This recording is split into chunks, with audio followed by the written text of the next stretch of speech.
Now let's talk about wild beasts in Call of the Void Denzaga. Wild beasts are neutral units that can appear during gameplay and add an unpredictable element to the battlefield. They're not controlled by any player, but they can impact everyone.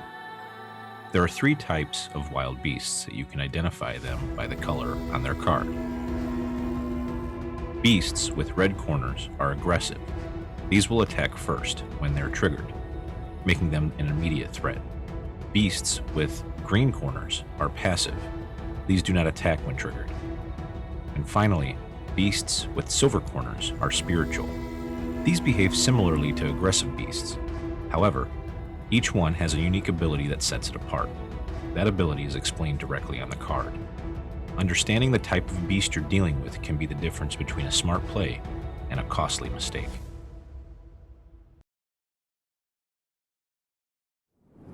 Before we get into how wild beasts work during gameplay, let's talk about how they're set up. In a two-player game, each player will place 2 wild beast tokens on the board, all on neutral tiles.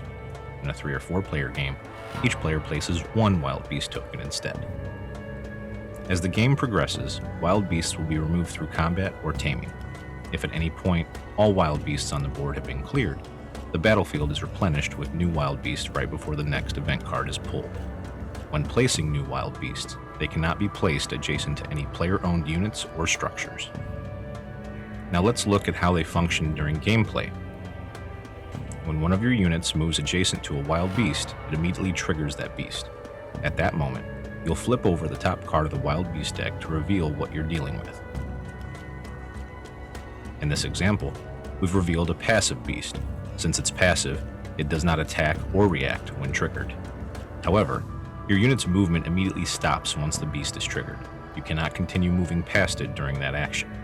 At this point, the wild beast is now active on the battlefield, and from here, you have options.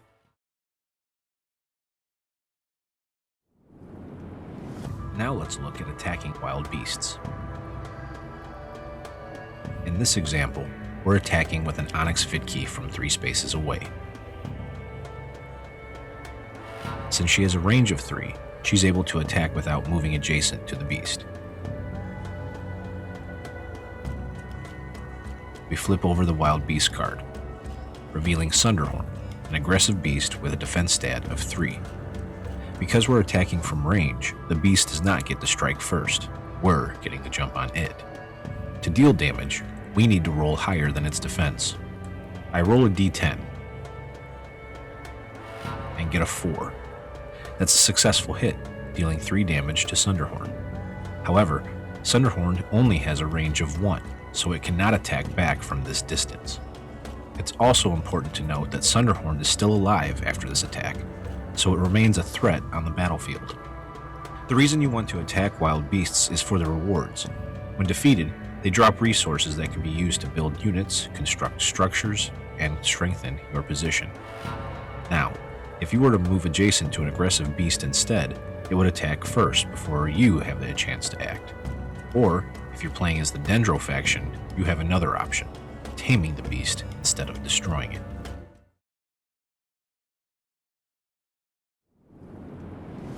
Now let's look at taming the wild beast. In this example, I move my Denrock into position. With a range of 2, it's able to target the Wammadon without needing to move adjacent. As the Dendro faction, you have access to the unique race abilities shown on your production card. For 2 biomass, you can tame a wild beast instead of attacking it. Race abilities become available starting on round 3 and can be used once per turn after that. As long as the wild beast is within range of your unit, you can activate the ability. To show control, place a collar token around the wild beast on the board, and then take the wild beast card and place it with your character cards on your side of the table. It's important to note that tame beasts cannot take actions on the same turn they are tamed. You can control up to 4 tamed beasts at the same time. Once a beast is tamed, it is no longer considered a wild beast on the board. It is now part of your army. Used correctly, taming can turn a threat into a powerful advantage.